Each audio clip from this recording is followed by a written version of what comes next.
quan Caterina Albert tenia 96 anys, pocs mesos abans de morir, concedeix una entrevista a Baltasar Porcel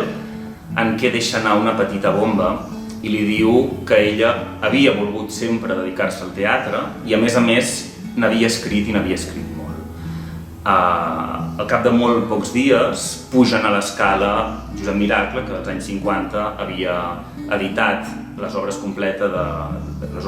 de Víctor Català, deixant fora tota aquesta part teatral, acompanyat del Màrius Cabré, un dels grans actors del moment, amb la idea d'interessar-se per aquesta part teatral de Víctor Català i amb la idea de representar algunes d'aquestes obres. El resultat va ser que l'any següent el Palau de la Música acollia l'estrena de 4 peces inèdites de Víctor Català.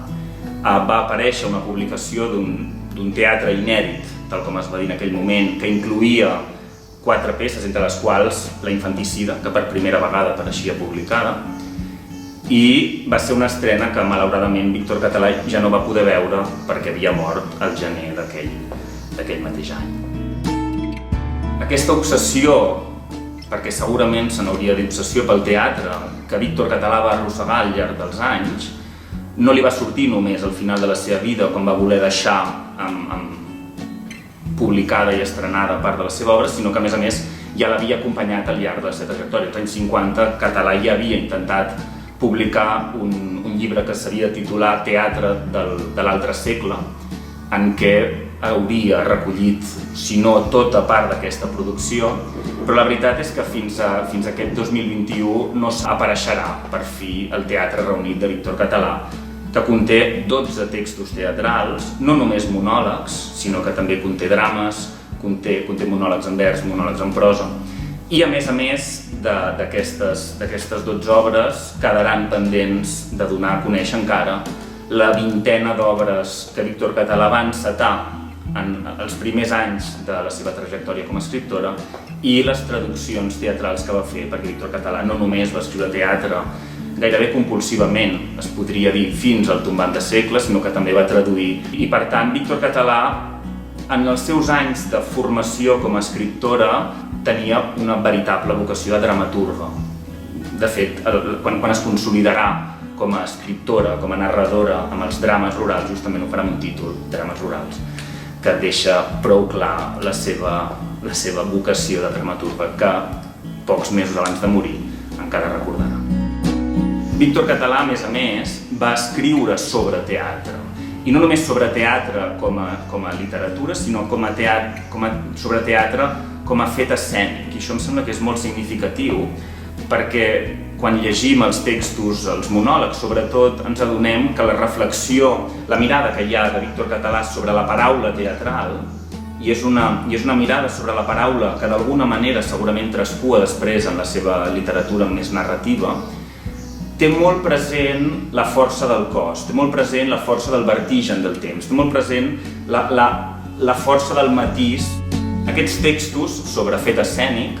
d'alguna manera aborden la realitat teatral amb la idea que realment la literatura teatral no és al centre del fet escènic, sinó que el fet escènic té una autonomia pròpia, té una força que va més enllà. De fet, Víctor Català en un dels textos arriba a dir, no ho diu així, però gairebé està dient que es podria fer teatre amb una via telefònica, no? Que és un dels motos que d'alguna manera s'han anat repetint en el teatre més contemporani, i Víctor Català ja és sensible a això.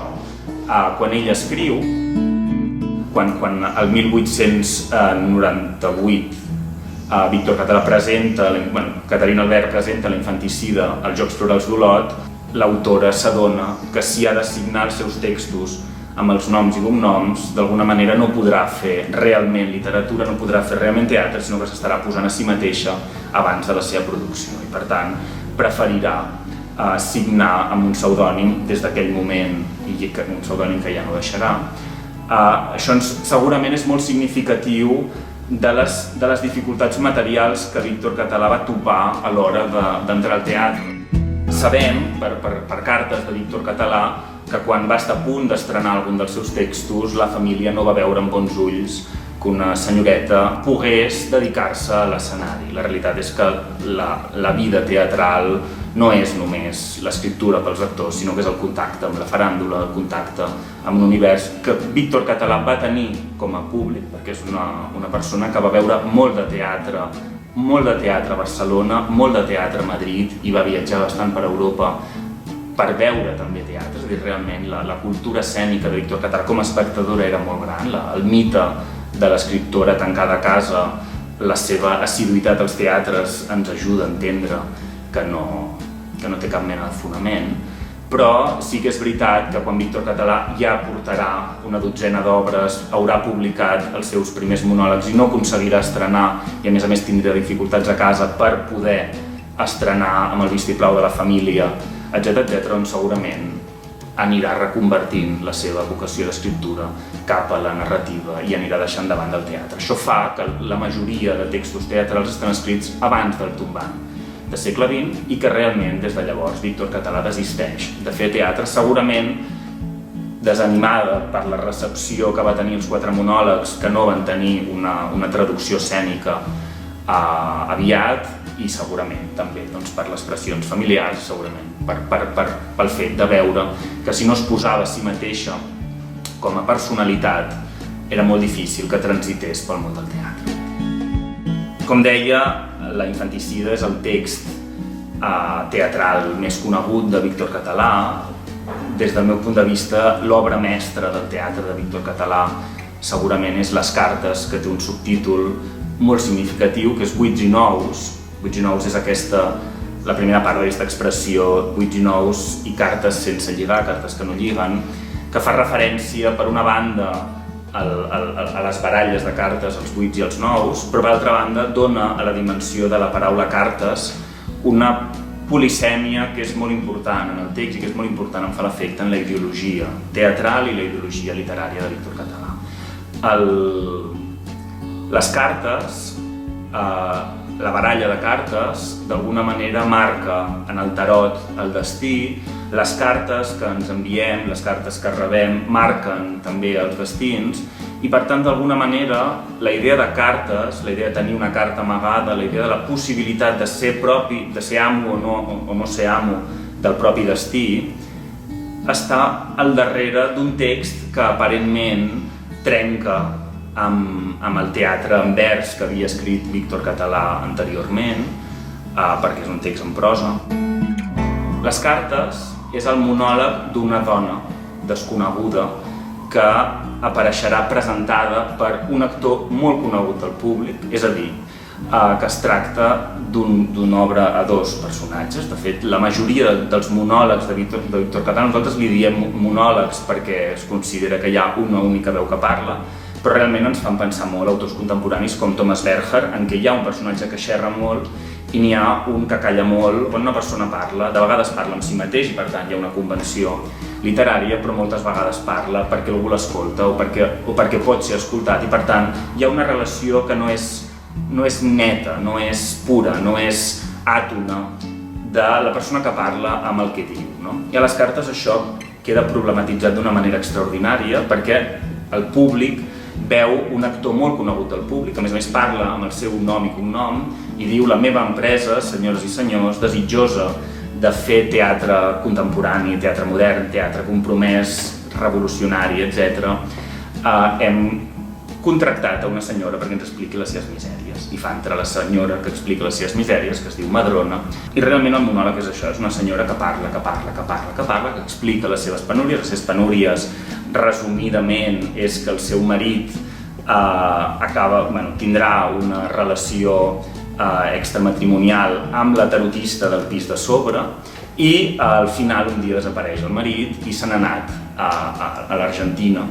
amb la tarotista, justament, i al final rep unes cartes. Les cartes, per una banda, tenen a veure amb la tarotista, per l'altra banda, tenen a veure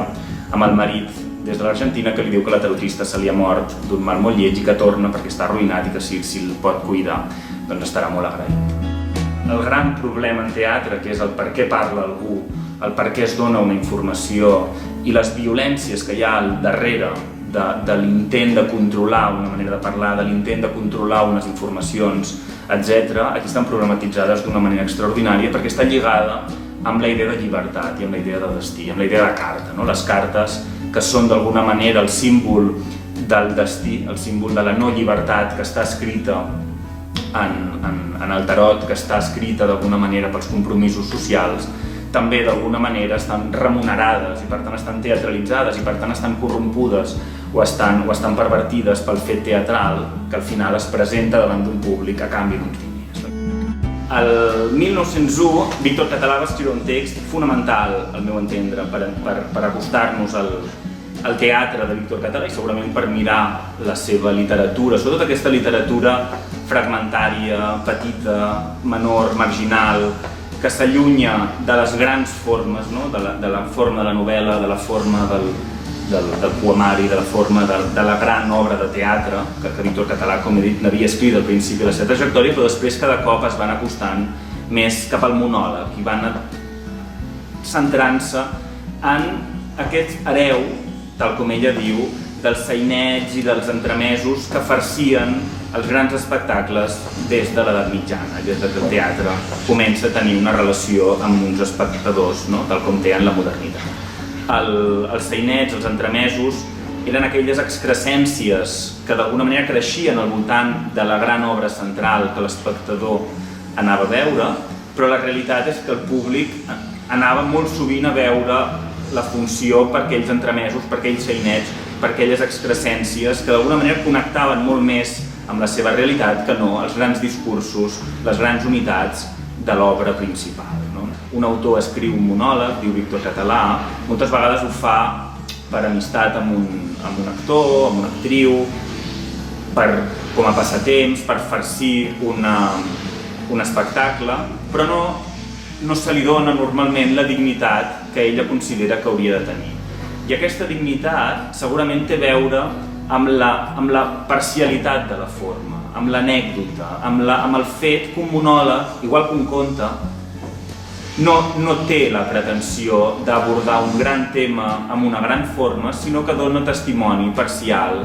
però al mateix temps evidentment interessant, sobre alguna qüestió. I per acabar aquesta càpsula crec que pot ser bonic apuntar la idea que a més és molt present en el teatre de Víctor Català, fins i tot en els monòlegs, tot i ser monòlegs, la consciència que té Víctor Català del soroll. La idea de com, mentre algú parla, hi ha sorolls que distorsionen, hi ha presències que hi són. I aquestes distorsions, aquests sorolls, és la ruptura, no? Entre aquesta veu, aquest silenci que hauria de tenir la quarta paret del teatre, en un monòleg, d'alguna manera sempre hi ha sorolls. I és molt curiós perquè els monòlegs de Víctor Català hi ha molt soroll. La Infanticida, a l'acotació inicial, diu que aniran apareixent personatges, que aniran mirant, que aniran apareixent sorolls, de manera que de vegades ens interessa més qui són els bojos que estan en aquell manicomi que no aquesta dona que va parlant, perquè al final la seva tragèdia és la mateixa i per tant hi ha un moment en què potser ens crida més l'atenció aquella mirada que després és una mirada que potser acabarà apareixent en un altre conte o en un altre monòleg. Hi ha aquesta idea de quan tenim la forma artística posa algun element al centre, però aquest centre és fals i la presència del soroll, la consciència del soroll, que potser tindrà una centralitat en un altre conte, en un altre monòleg, és molt important per entendre aquesta capacitat